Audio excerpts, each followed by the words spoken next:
Oh, Base Phoenix here. I'm upstairs and it's very cold. Um, and we're gonna get back to some more reading. When we last left off, we were on Vital's origin. Just give me a second to find it. I don't know why my computer restarted. But, here we go. Sorry, when we last left off, Ice Cap was in the Arc Base garage with Sina and Vital. And Ice Cap had just asked Vital, "Yo, you got an origin?" Um, and then Chris Vital was like, "Nah, I don't really got an origin." And then we go straight into his origin. See, it's funny, not really. Uh, so here we go.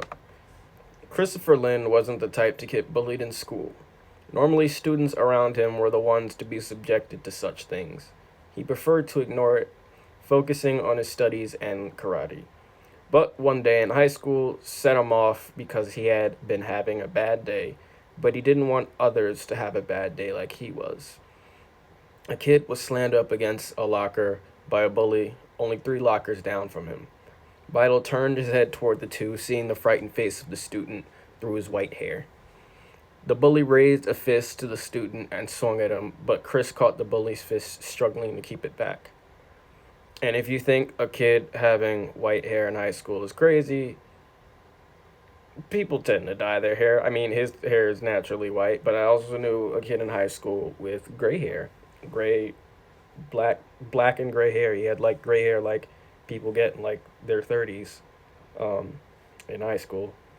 So I think that was also genes and stress or something. But he has white hair in high school. Don't question it.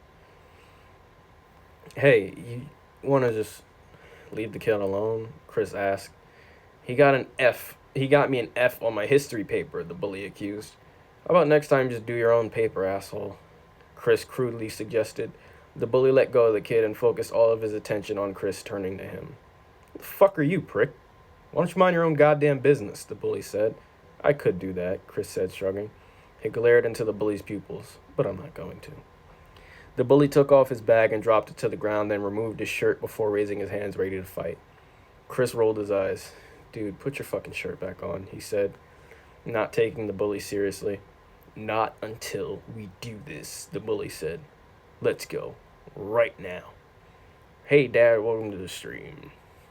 Thanks for stopping by." Instead of dropping his bag, Chris kept it on, along with his shirt. A crowd began to form around the two of them.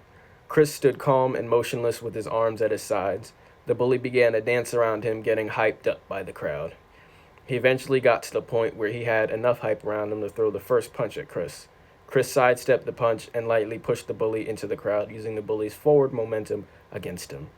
The bully pushed off the people in the crowd grabbing him, and turned back around to face Chris, who still stared uninterested at the Neanderthal in front of him. The bully charged again, and Chris sidestepped again, but this time Chris elbowed the bully in the back before he attempted to knee him in the face. The bully was hit by the elbow, but caught Chris's knee and threw it to the side before he raised up and socked Chris in the gut, knocking the wind out of him.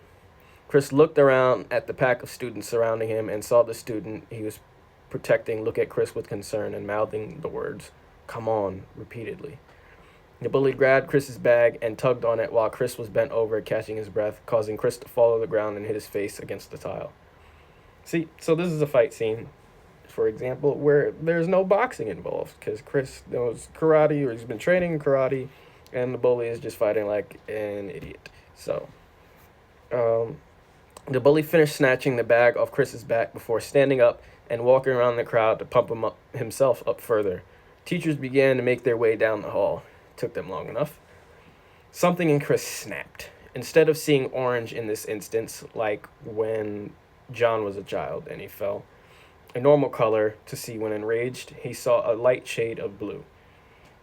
He picked himself up, seeing a faint blue glow surrounding his hands at the corner of his eyes, and he turned the bully, and he turned to the bully and swung. It should be to the bully, uh, catching him across the cheek. The crowd reeled back as if they felt the pain from the pain the bully felt, so vicariously felt pain.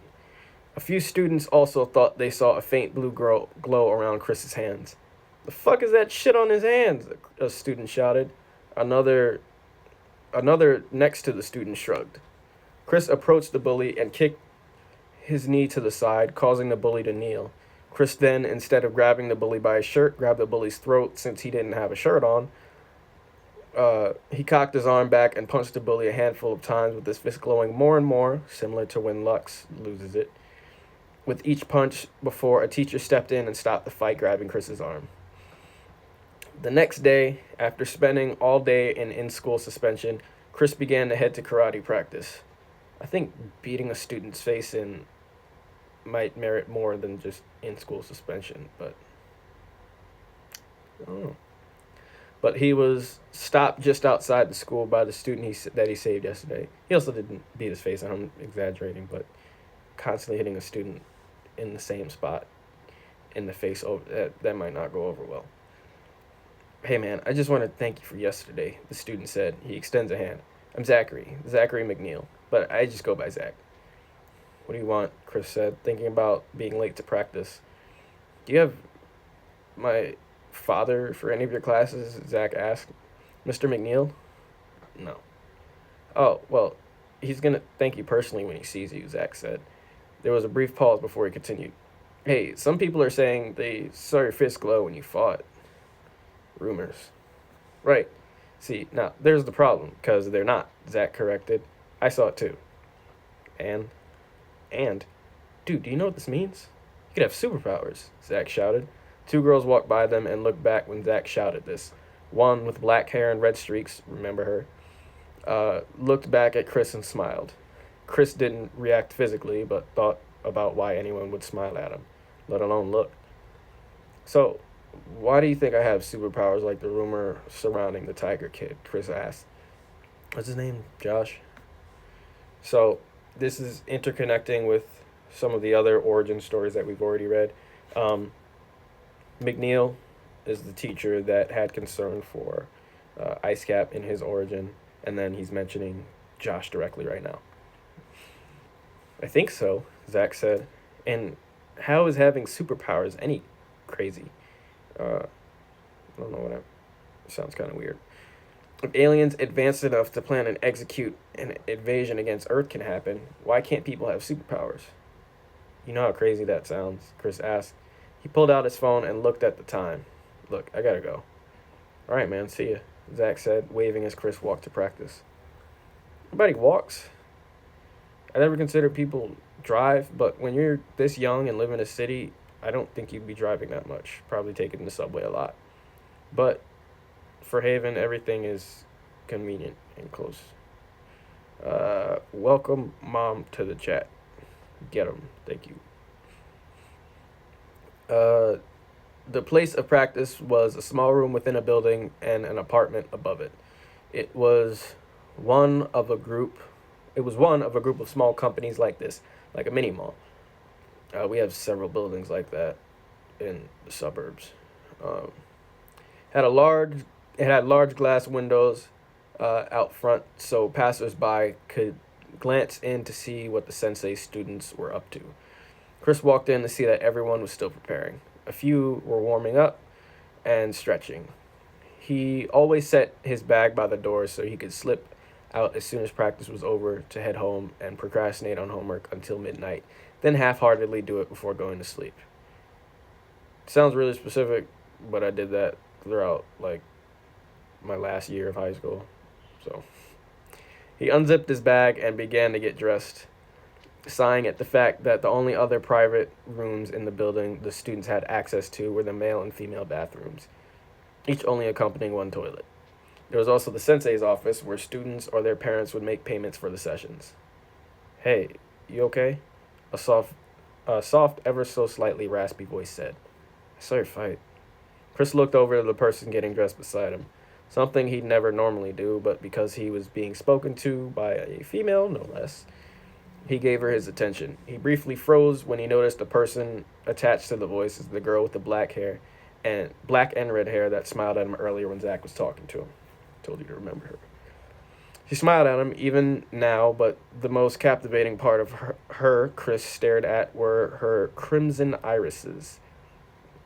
Yeah, Chris said finally. She cocked her head at him as Chris was unable to look away from her gorgeous eyes.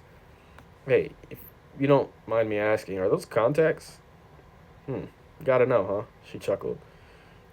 No, they're not. I was born with these crazy colored eyes. There's a reason for that. We're not gonna get to that reason yet.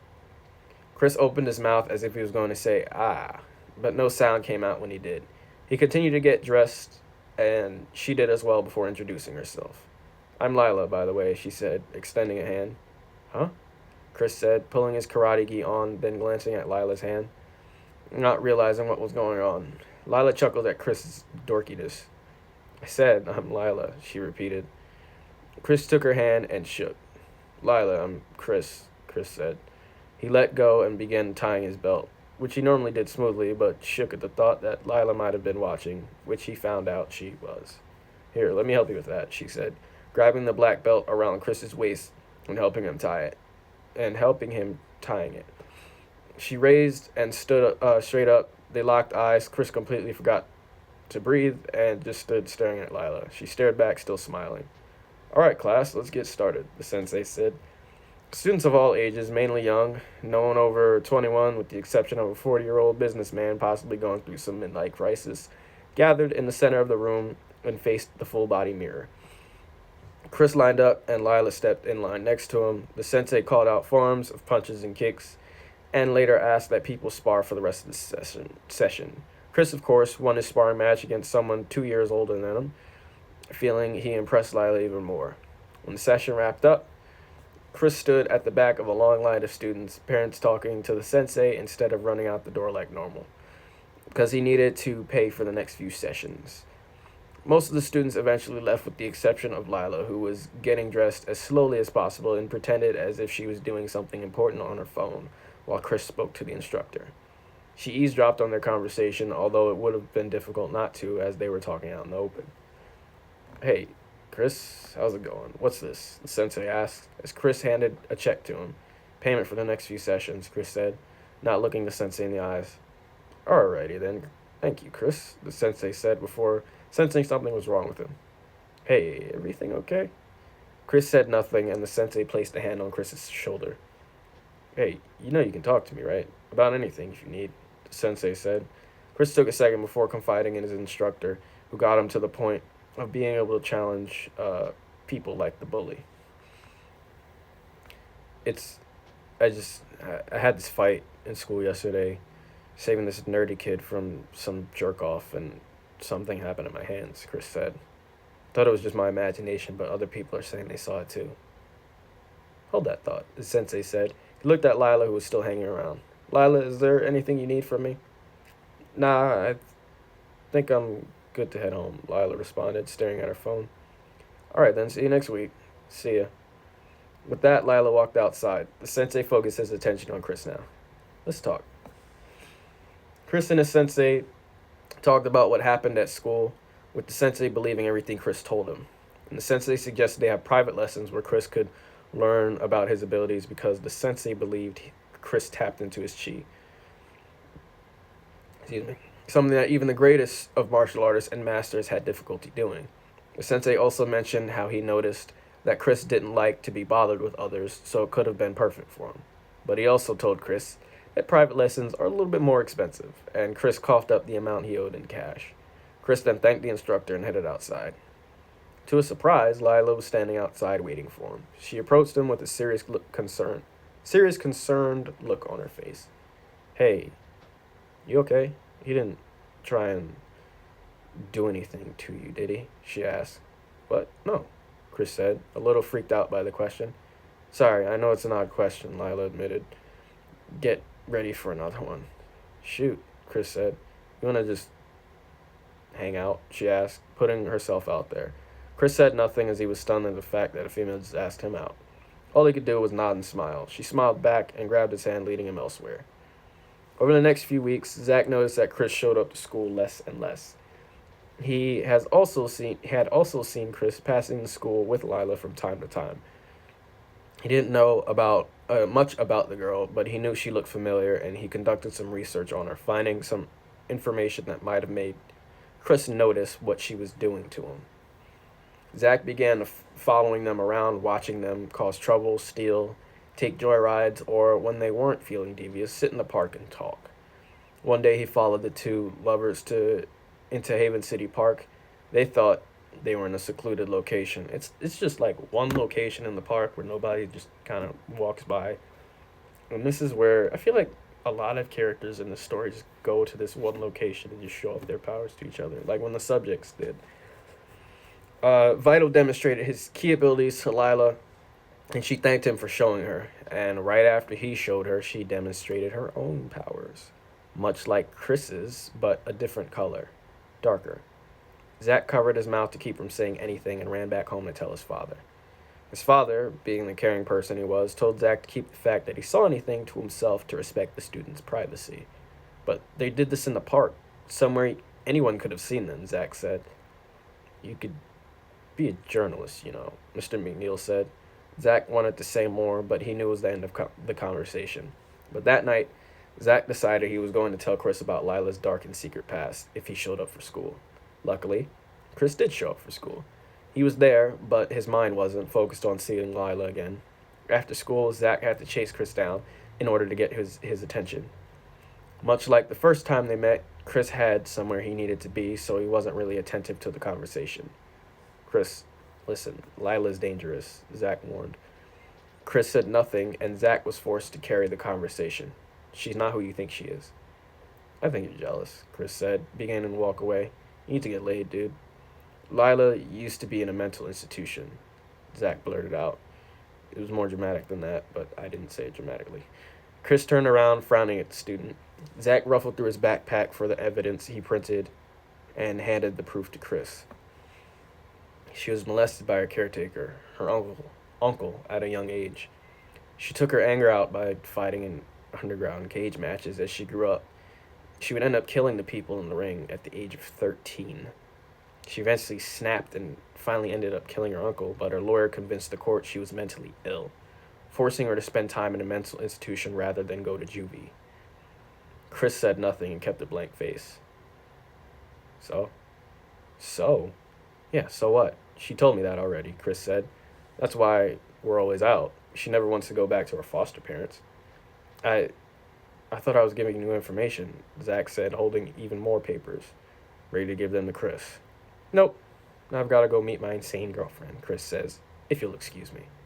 Chris walked away and went to meet Lila, leaving Zach standing there stunned at the realization that Chris probably already knew that Lila is changing him, but he didn't want to do anything about it.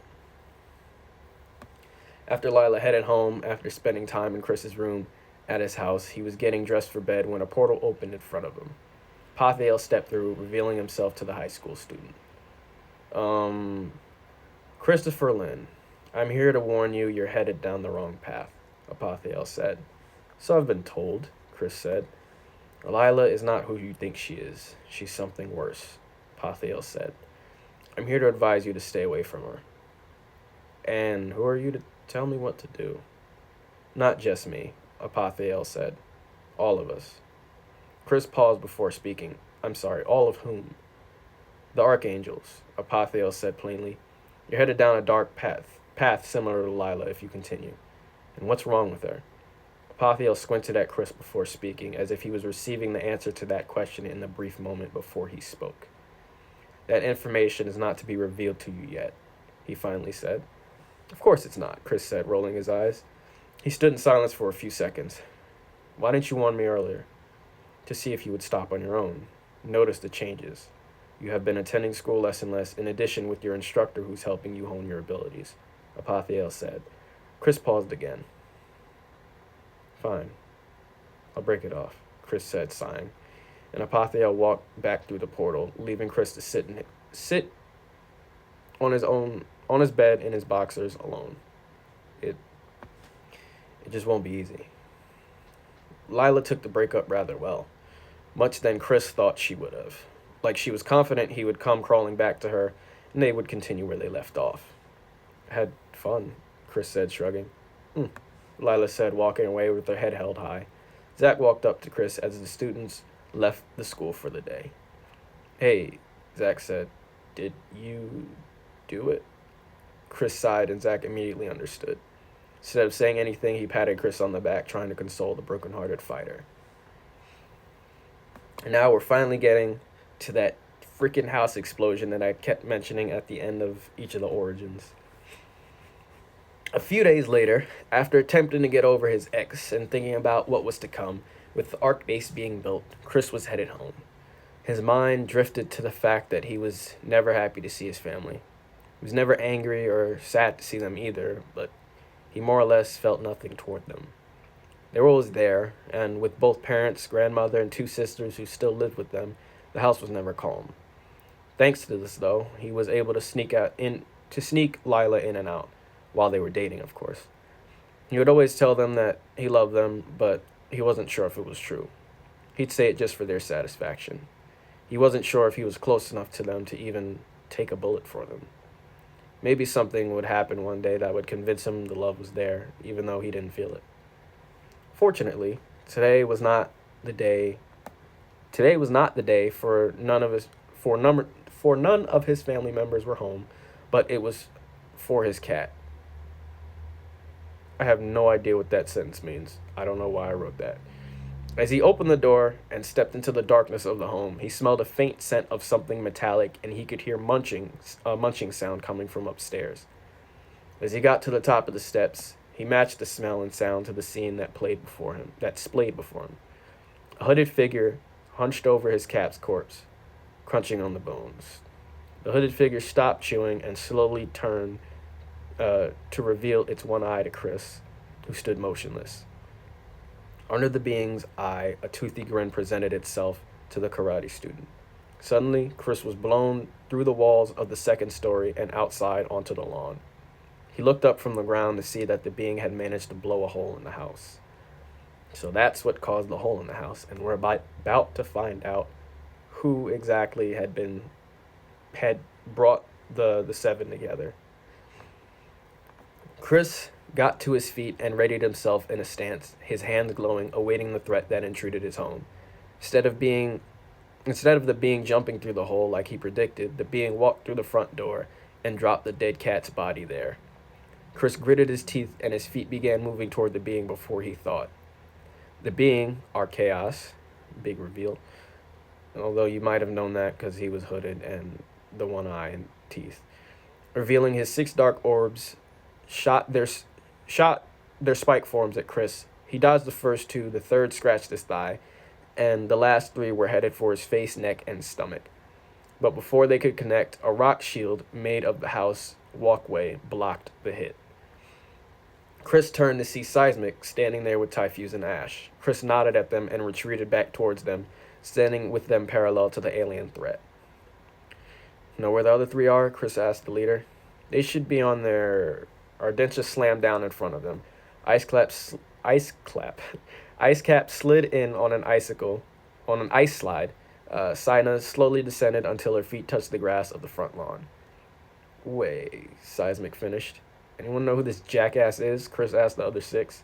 What's a jackass? Archaos asked. A very strong person, Typhus lied. I've been sent to test if you are all jackasses, Archaos said. The Arcs exchanged looks before readying themselves to fight. Ardentia floated a few inches from the ground, her eyes glowing red. Icecap crouched down, his ice spreading from his feet, ready to pounce. Sina held 2 fingers to her temple and her other hand out at the foe. Ash stood with his fists at his sides, flames emitting from them. Seismic had his hands in his pockets and chewed on his toothpick as a part of the walkway rose in front of him, floating in place. Typhus held his palm upward as lightning generated from the sky to form a ball of lightning, and Vital extended his left arm outward and kept his other arm close to his chest as his hands lit up with ki. Archaos lowered his head at them and glared at the heroes from underneath the rim of his hood. Seismic straight kicked the walkway piece before raising pieces from the street and placing them in front of him. In rapid succession, he kicked these at the alien as well. As the pavement sailed toward the being, Sina telekinetically grabbed Archaeos and pulled him toward the rocks, his orbs following close behind him. They reshaped into hammers and burst the rocks swiftly, but from the explosive rubble, a wave of flames hit Archaeos directly in the face, knocking him back towards the house. Typhus appeared behind him and connected the ball of lightning to his back. Archaeos yelled in pain and turned his head slightly, glaring at Typhus as his orbs reshaped into spikes and trapped Typhus in place. So they didn't hit him, they just went around him, causing him so he couldn't move. Ardentia flew in and punched Archaeos in the stomach, causing his body to bend over, but before she could connect another hit, he caught her hand, revealing his red, scaly skin from above, a hammer orb slammed her into the ground. While in the ground, she shot a blast of laser vision at him. Another orb appeared in front of Archaeos in the shape of a shield that blocked the attack. The orb shield then grew as he deflected more rocks that were coming from Seismic, who was now punching rocks at the alien. "Anything, Mila?" Seismic asked. Sina frustratingly shook her head. "No, I can't get into his head. I think he has some sort of resistance," she answered. Vital sprinted at him at the same time as Icecap. "We got him," Icecap said confidently. Icecap got to the foe first and swiped at him, Archaeos easily dodging the tiger's aimless attacks. Icecap pointed his tail at the alien's feet and froze him in place before attempting to freeze his head. An orb appeared in front of Archaeos' face and shot out at Icecap as a spike. But before the spike could connect, Ash tackled Icecap to the ground. "Get down," Ash shouted at Vital, and Vital took a dive. As he did this, a bolt of lightning shot through Archaeos' body. The alien looked down at the black, non-bleeding hole in his sternum, then turned to Typhus, who was still trapped in the spike-shaped orbs Archaeos trapped them with. But Typhus had stuck his arm through a gap and shot lightning at him. Smoke bellowed from in between the foe's teeth. "You ruined my favorite hoodie, freak," he said. "You just call me a freak?" Typhus asked. From the spikes, more spikes formed on the smooth side of them. So it's like a spear and then more tiny little spears. Threatening to penetrate through Typhus' body slowly, but Vital cracked Archaeos in the rib, distracting the being. Archaeos turned toward his new opponent and called his all six of his orbs back, but Vital worked his body before they could return in time. Lefts, rights, kicks, knees, elbows. At the end of the flurry, with Archaeos standing dizzy, Vital placed the tip of his fingers at the alien's stomach, then punched.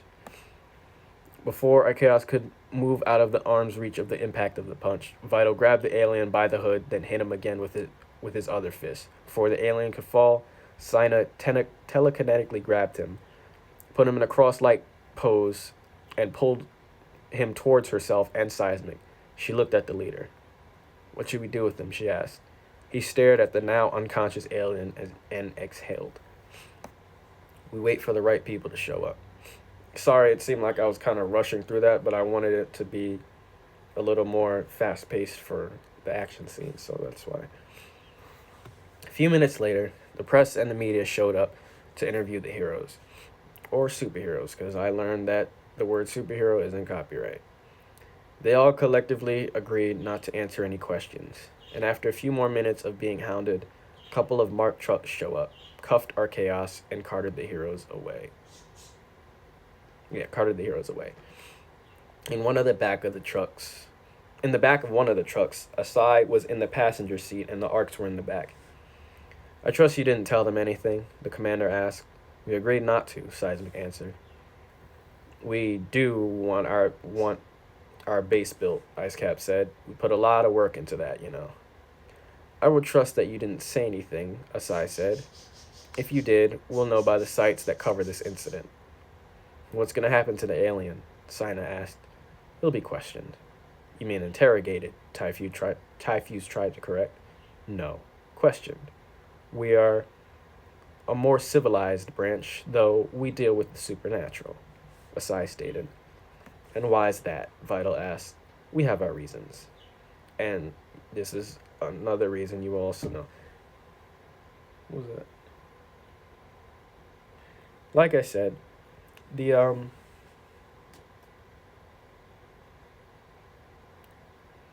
everything will be revealed. Sorry, I blanked out. Everything will be revealed or start to be revealed more fluently in the third book of the series, Destruction. In the second book, Anticipation, we're getting introduced to the heroes that aren't the main characters, that also got the serum and survived. So we're getting introduced to other registered heroes, besides, like I said, the main cast. And it's a build up, which is why it's called Anticipation. It's a build up to the third book, but there's way more than just the third book. There's much more to reveal. This book is just the beginning, which is why it's called Awakening. So then we had a break. Asai heard that no statements were received from the Arcs after their incident, and since Asai received no information as to why Archaeos was at Vital's house, neither did Vital. He was just relieved that his family was okay and their house would be repaired with the funds from the Alpha Core. A few weeks later, the Arc base was completed with the help of all of them, but most of the help and design coming from IceCap. Welcome to Casa del Cap, the Tiger said as he introduced his friends to the base. They all entered and followed him around.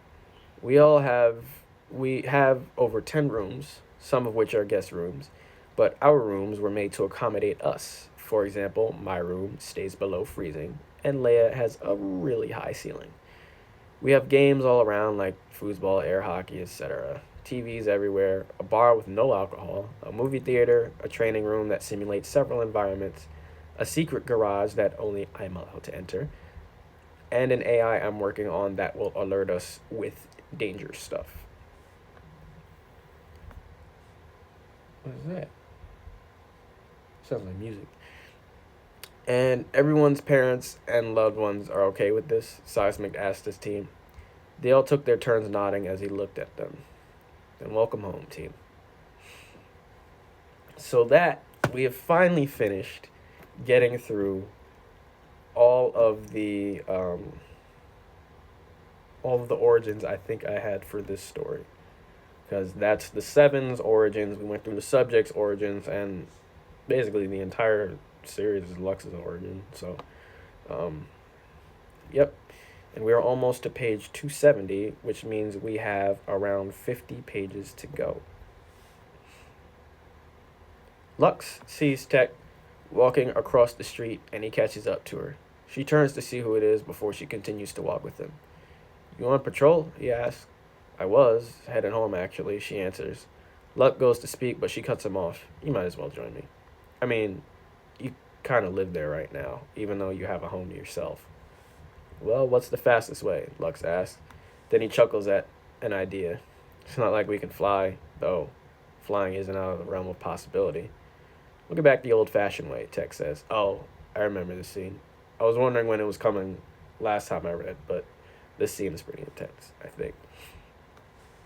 We'll get back the old-fashioned way, Tech says, pointing at a subway entrance the next block ahead of them. Isn't it dangerous this time of night? Lux asks. Tech rolls her eyes. Oh, right. Uptown isn't dangerous, she says. Besides, what were you doing in Uptown? Visiting my mother. They pay for their tickets and enter the subway station. As they look at the board that shows the scheduled trains, an alert blasts through the underground. We apologize for the inconvenience. An issue has arisen on one of the cars, and we are looking further looking into it. We appreciate your patience. The fuck? Lux says in response. Tech taps him on the back. Taps him with the back of her hand and points at a train that stops on the tracks in front of them. That's written weirdly. And so there's a subway train that was stopped on the tracks. All the passengers climb off, and the conductor shuts the doors, but he does not pull off. Lux and Tech walk up to the conductor car and tap on the window.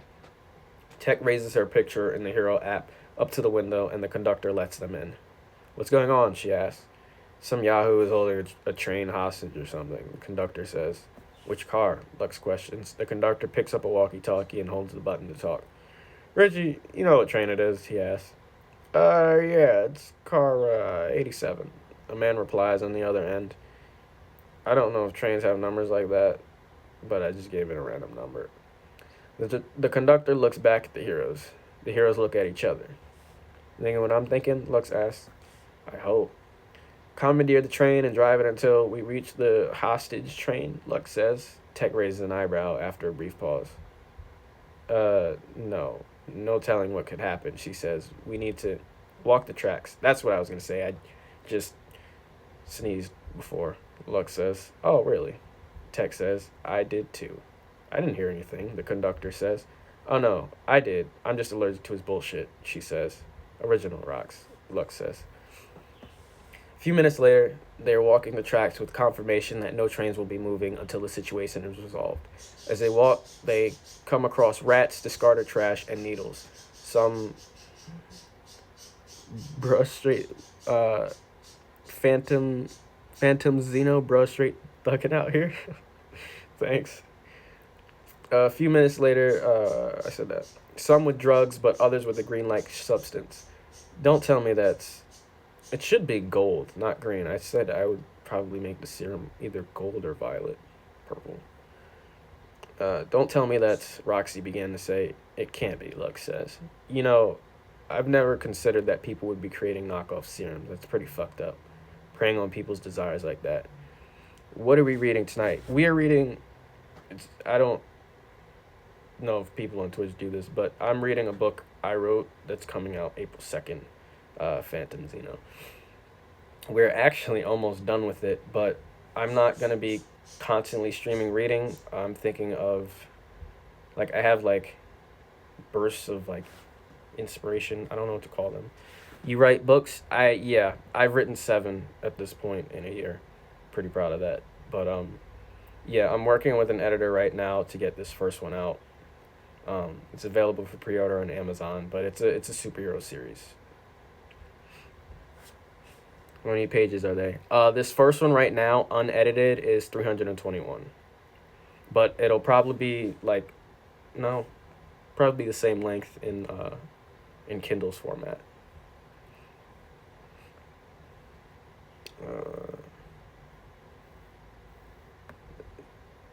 You have no idea, man, Tech says. Put the link in the chat. I have no idea how to do that from my phone. Oh, no, that's not how to do it. If you just scroll down on the on my page, it's the Amazon link. It should take you straight to the pre-order page. And right now I just have a temporary cover up. I'm trying to commission an artist to do the cover. But yeah, that's I'm gonna try to start streaming from my laptop as soon as I'm done reading this. But yeah, the links in, not the description, but that's dope. Thank you, Phantom. I really appreciate that, man. It means a lot. They continue for a good 15 minutes until reaching a light at the end of the tunnel. Tech turns to Lux. "That's not you, right?" she asks. "Nope. Let's hope we lucked out," Lux says. "Let's hope that's the train." It is the train. They approach it and notice a blood spattered across the back window. After exchanging looks and nodding at each other, Tech holds her hand to search for the door controls. She finds them and opens the door with her technopathy. I think that's how you... I gotta look up the pronunciation of that. Lux steps onto the train first and holds his breath, but they can't help but dry heave from the sight. The car is covered with blood from victims, and the victims' bodies are slashed open. Tech steps in behind him and briefly pauses before stepping through the blood to get to the next car. Lux trails behind her, taking a second glance at the bodies before stepping into the car with Tech. The next car is just as bad. No, worse. The blood has completely covered the windows, ceiling, and spattered against the walls. The people are sprawled out about the car, giving a hint to some sort of struggle. There are bodies piled on the other end, showing a sign of passengers trying to escape, whoever might have done this. "Who the fuck could have done some shit like this?" Lux whispered through his covered mouth. I think we're about to find out, Tech says. She points at the next car window. Look. Lux follows the finger. The next car window is completely clean. As they approach it and look inside, they see people sit seated. That's repetitive. As if they fell asleep from the chaos. Tech opens the door and rushes to an older lady who has her head down like the rest. Tech touches her shoulder. Ma'am, she says. The lady's head falls off and rolls on the subway ground. Tech jumps back and Lux catches her shoulders. Jesus, he's not here to save you. Lux and Tech look down the car. One of the bodies stands up with its head still down. This person has a pullover hoodie and removes it to reveal Ake. His iris is barely visible, naked to the eye, and his body trembles. Let me save you instead. Lux steps in front of Tech. How many are left? Lux questions. Last time I counted, Ake answers. Around 0, Jay. You killed everyone on this fucking train? Tech shouts, stepping forward. As soon as she takes a step, Ake flings his combat knife at her. Lux shoves her out of the way, and the knife lands in the back of the door in the back door of the car. Tech then steps to Lux's side, and they both face forward towards Ake. There should be enough room, she says. Lux is about to ask for what, but he figures out what she means. He smiles and clenches his fist. They glow green. Just a fair warning, friend. This won't be like last time, Ake says. You're lucky my wound's healed.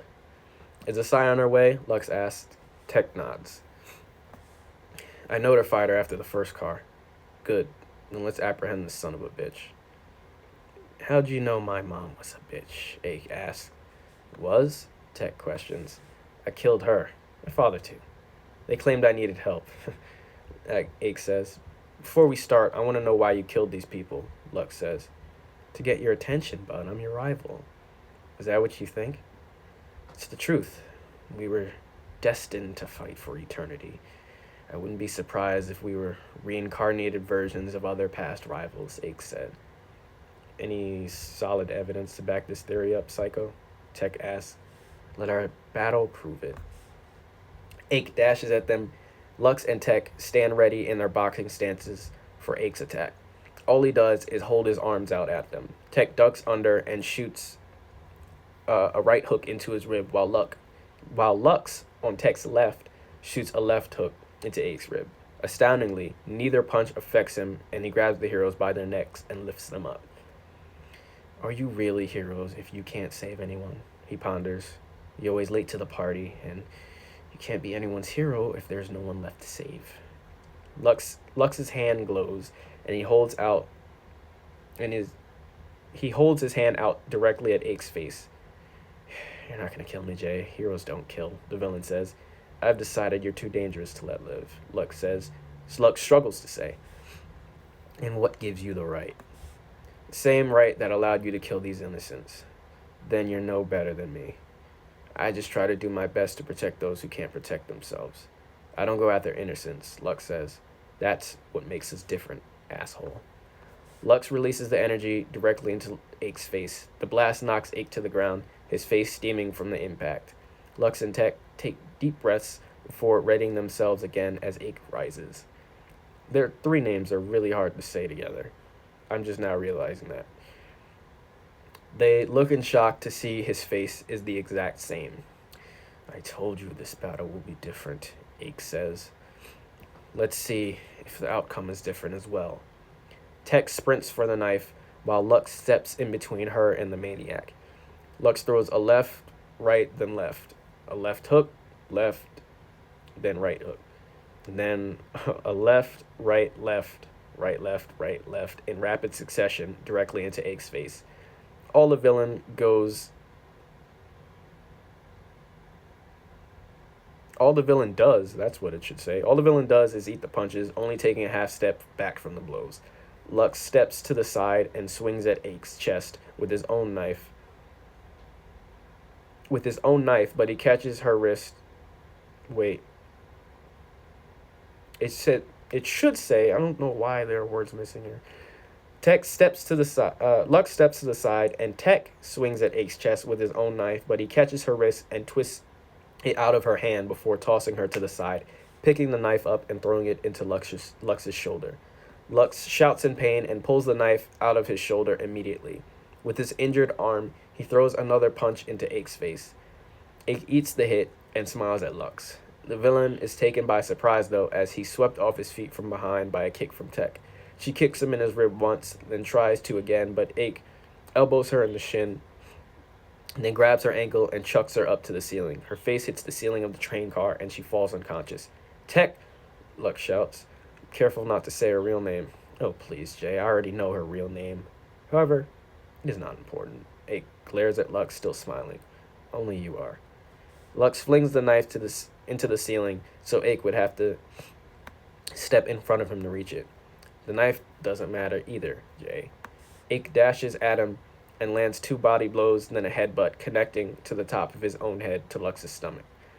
Lux struggles to regain his regular breathing, but Ake uppercuts him, then lands a straight kick to Lux's chest, knocking him into a pool of blood, on the subway floor.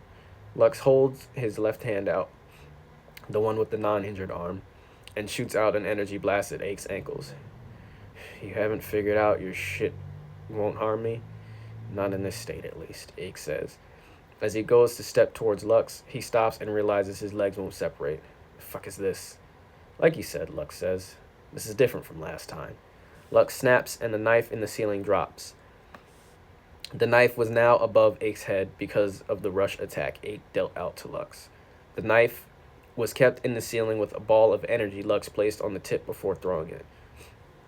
So like when it was in the bank robbery where Lux like put a little ball of energy and snapped to make it explode. When Lux snapped, it exploded and the knife flung down at Ake. Unfortunately, Ake is quick enough to smack the knife away, but not quick enough to see Lux. Using his injured right arm, with all of his effort glowing and flowing with as much energy as possible, socks Ake in the jaw. With this powerful hit, Ake falls unconscious on the subway floor. 10 minutes later, Commander Asai shields up in the tunnel on foot with Celeste, Asai's Lieutenant Price, and a ridiculous few dozen guards. They all knew what Ake was capable of the last time he escaped, which is why they brought so many guards. Price would have liked to bring more, but Asai knew Celeste would be enough. Like, Celeste as a person could take on Ake easy, because, being the embodiment of Mother Nature, she can do some crazy stuff. Price and 5 guards stepped into the cars and walked to the third one, cuff Ake, and walk him out while walking with Lux and Tech as well. Tech has her arm around Lux's shoulder, struggling to hang on to consciousness. We have some of the best doctors in the Alpha Corps. We'll make sure you get checked out, Price says to the 2 heroes. He pauses before speaking again. Thank you for your service. Likewise, Mr. Veteran, Lux says back. Even though Ake is in handcuffs and unconscious, Celeste raises vines from underneath the tracks and wraps them around Ake's hands and feet as Price carries him. Asai steps onto the train and looks around at the blood and bodies before turning back to Mother Nature. It'd be nice if you called your keeper of space friend here to help us move the train and bodies, Asai tells Celeste. Cosmos doesn't like when I call him to deal with human affairs, he said. He says that's why I'm here, Celeste retorts. It's just a shame you don't have any teleportation or portal powers, Asai says. So the Keeper of Space, I changed it to the, I think it was the Sentry of Space, and she is the Sentry of Nature. Sentry of Space, none of the name drops that I had earlier. So there was Dom, Astral, Cosmos, and Anara. This is the 5th name drop, the Sentry of Space. None of those 5 names or Mother Nature are the Sentry of Space. So we don't know the Sentry of Space's name yet, or what exactly any of the sentries are. Well, holy shit, you guys are back late, Sonaro says, as Lux and Tech walked through the front door of the subject's apartment. "What are you doing up, Alejandro?" Tech asked, holding her head. The doctor from the Corps told her that she had nothing to worry about, a minor concussion. She was instructed to stay awake for 24 hours just in case. "Couldn't sleep, amiga," Sonaro says. "You guys alright?" "Well, we just nailed the motherfucker that killed an entire train of people," Tech tells him. Sonaro's jaw drops. "The Alpha Corps has him back," Lux adds. "Hopefully, nothing like that will break out again. He's too dangerous to let live." He repeats that. I don't know why he repeats it. "It was pretty badass of you when you said that to his face," Tex says to Lux. Oh, that's why he repeats it. "You really think so?" he says. She nods at him, smiling, locking eyes before turning away and blushing. "Where's Nadia?" Tech asks. "Sleeping like a baby," Sonaro says. "But I want to hear more about this killer. This obviously wasn't his first time killing. You said that he was in the Alpha Corps prison before." Lux nods. "He doesn't seem to have any sort of motivation," he says, and said something about him and me being connected through generations or some shit. "I can't help thinking about the families this bastard has affected," Tech adds. "Oh, we are almost done. Perfect timing." Eidolon sits in a chair at Sentry's bedside in the hospital, holding her hand. She has a breathing apparatus on her face that's helping her. Eidolon sits still, the only noise in the room being the beeping of the heartbeat monitor. There's a blanket covering the area where the hole is. Eidolon refuses to look in that area as the moment it happened replays over and over in his head. In this moment, he has never been angry at anyone more than himself, and he becomes even more angry when his hand shifts again and phases through hers, unable to hold her hand. He instead rests his head on the side of the bed, watching her inhale and exhale. Alright, next time we are reading chapter 16 out of 19. We are almost done. We are really almost there. Now I'm going to start some different streams coming soon because I have not gone through Anticipation yet, and I won't until I get the full, until I completely finish editing Awakening's first book. Because in case I change anything to do with the story or anything like that, I don't want to have to go back further in the book in Anticipation, fix whatever. So as the editor goes through this book, I'm still writing the 8th book in the series. So yep. Thank you anybody that stopped by, Phantom Zeno, Dad and Mom. And we will continue. Tomorrow's Friday. I don't know. Most likely will not stream tomorrow. We'll see. But if I don't stream tomorrow, I will 100% see you guys Saturday night. So thank you again for watching, and this is Base Phoenix signing off.